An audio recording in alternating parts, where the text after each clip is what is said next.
కాంగ్రెస్లో అలాంటివి కుదరవు. ఎందుకంటే మీకు గుర్తుండే ఉంటుంది, తమిళనాడుకి కర్ణాటకకి వాటర్ 0.6 టీఎంసీ వాటర్ మీద పెద్ద గొడవ వచ్చి ముఖ్యమంత్రులు వచ్చి రోడ్డు మీద నిరాహార దీక్ష కూర్చున్నారు. అప్పుడు కర్ణాటకలో కాంగ్రెస్ గవర్నమెంట్ ఉంది, తమిళనాడులో ఎప్పుడూ కాంగ్రెస్ లేదు.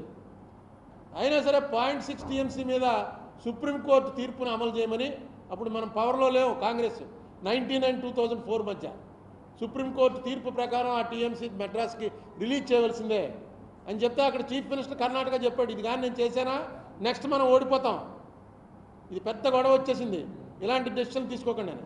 నువ్వు చేస్తావా, చేసేవాడిని సీఎం చేయాలా, సుప్రీంకోర్టు చెప్పింది కాబట్టి చేసి తీరవలసిందే అన్నారు. ఆ పాయింట్ ఆరు రిలీజ్ చేశారు, కర్ణాటకలో ఓడిపోయారు, గవర్నమెంట్ పోయింది.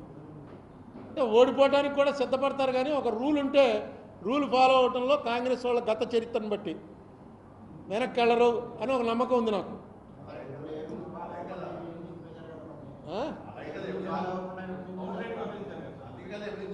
అదే వాళ్ళు మాకు రైట్ ఉంది అంటారు, వాళ్ళు దానికి ఏమంటారు, మాకు రైట్ ఉంది, విడదీయడానికి ఆర్టికల్ 3 ప్రకారం మాకు రైట్ ఉంది, మేము ఎలక్షన్ మేనిఫెస్టోలో పెట్టాం.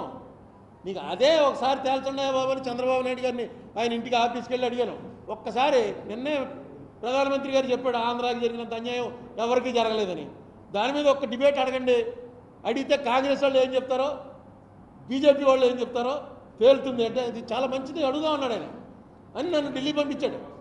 నేను ఢిల్లీ వెళ్ళి సుజనా చౌదరి గారి ఇంట్లో మీటింగ్ పెట్టి అందరు ఎంపీలతో కూర్చుంటే అందరూ చాలా బాగుంది ఇది. నేను జయరాం రమేష్ అడిగాను, జయరాం రమేష్ అన్నాడు కరెక్ట్, ఇప్పుడు ఇలాంటిది రావాలా సరే, మా తప్పే ఉంది, మేము మేనిఫెస్టోలో పెట్టాం, అక్కడ పెట్టాం, పాస్ చేసింది బీజేపీ వాళ్ళు, వాళ్ళే చెప్తారు సమాధానం ఎందుకు పాస్ చేయించారు.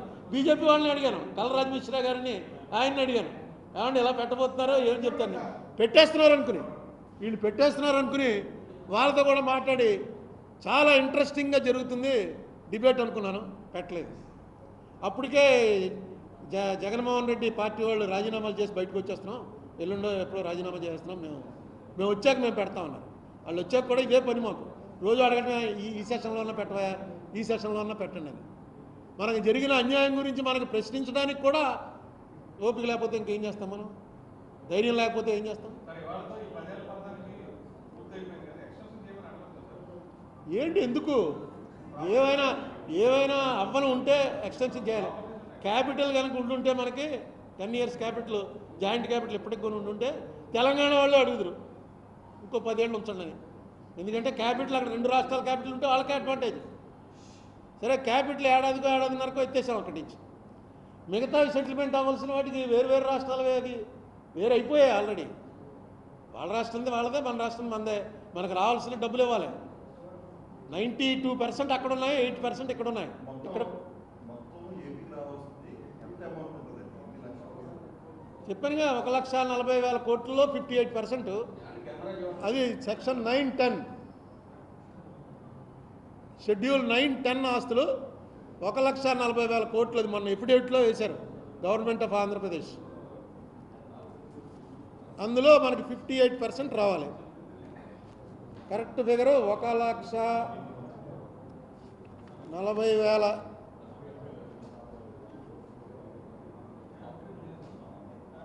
1,42,601 కోట్లు, ఇది కరెక్ట్ ఫిగర్. ఇది కాకుండా బుందేల్ఖండ్ మోడల్ 7 జిల్లాలకు ఇస్తామన్నది 24,350 కోట్లు, అందులో 1,750 ఇచ్చారు. రిసోర్స్ గ్యాప్ చంద్రబాబు నాయుడు గారు పంపించింది 32,625 కోట్లు, అందులో 5,617 కోట్లు ఇచ్చారు.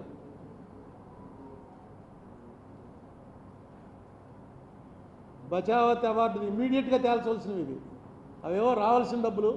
కరెంటుకి సంబంధించి మనం సప్లై చేసిన కరెంటుకి 6,700 కోట్లు కావాలి. అది ఎందుకు అలా నాకు అర్థం అవుతుంది, ఎందుకు డిలే చేస్తారు? ఎందుకంటే ఇవ్వాల్సింది ఇచ్చి తీరాలి కదా, ఇవ్వాలి అని తీర్మానం జరిగి ఇవ్వటానికి వాయిదాలు అడుగుతున్నారు అనుకో, అది వేరే విషయం. అసలు ఆ తీర్మానం వరకే వెళ్ళట్లేదు మనం.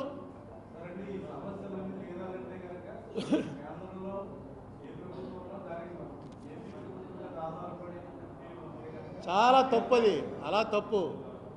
కమ్యూనిస్టుల మీద ఆధారపడిన గవర్నమెంట్లు ఉన్నాయా? కమ్యూనిస్టుల మీద 4 సంవత్సరాలు ఆధారపడ్డాం అంతే, యూపీఏ ఫస్ట్లో. కమ్యూనిస్ట్ రాష్ట్రాల్లో మరి ఎన్నిసార్లు ఎందుకు నెగ్గింది? కమ్యూనిస్ట్ రాష్ట్రం ఎన్నేళ్ళు పట్టింది? జ్యోతిబాస్ ఎప్పుడైనా అతని సపోర్ట్తో గవర్నమెంట్లు ఉన్నాయండి?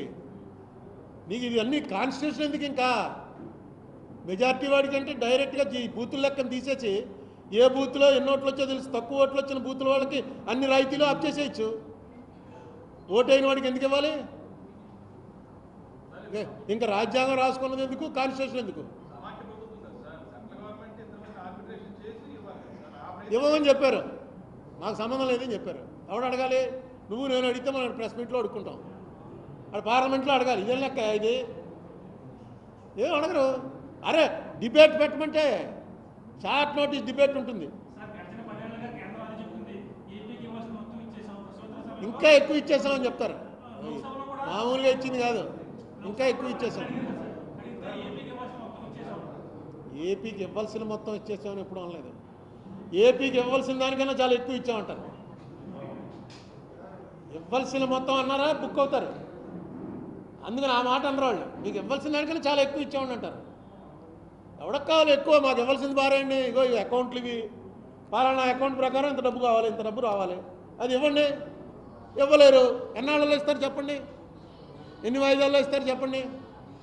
అరే మన డబ్బే బాబు, అది చంద్రబాబు నాయుడుతో జగన్మోహన్ రెడ్డితో కాదు, ఇది వాళ్ళదైతే వసూలు చేసుకుందరు.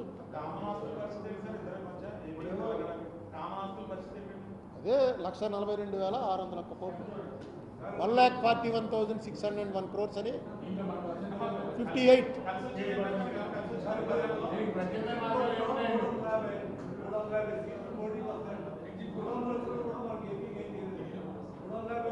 నేను ఒక మాట చెప్తున్నాను. మోడీ చేయలేదు, కేసీఆర్ చేయలేదు. వాళ్ళు ఎందుకు చేస్తారండి? కేసీఆర్కి ఈ స్టేట్లో ఒక్క సీట్ రాదు, చేయడు. మోడీకి ఈ స్టేట్లో సొంతంగా వెళ్తే 1.5 అంత వచ్చింది. కాంగ్రెస్ కన్నా తక్కువ వచ్చాయి 2019లో. ఎందుకు చేస్తారు? చేయించాలి. కాన్స్టిట్యూషన్ తీసుకెళ్ళి వాళ్ళకి ఓట్లేసిన రాష్ట్రాల్లో చేయవలసిన పనులు బోళ్ళు బిజీగా ఉంటారు. ఇక్కడ నిలబెట్టాలి. అదే అడుగుతున్నాను నేను. పదేళ్ళలో ఎందుకు వాడుకోలేకపోయారు? ఇప్పుడైనా వాడుకోండి బాబు అని. 10 ఏళ్లలో ఇది 10 సార్లు పెట్టుంటాను ఈ ప్రెస్ మీట్. ఈ లెక్కలన్నీ మీకు తెలుసున్నవే. ఇన్నేళ్ళు అయిపోయినా ₹1 రాలేదు. అది ఇస్తున్నారండి, కొంచెం కొంచెం ఇస్తున్నారు.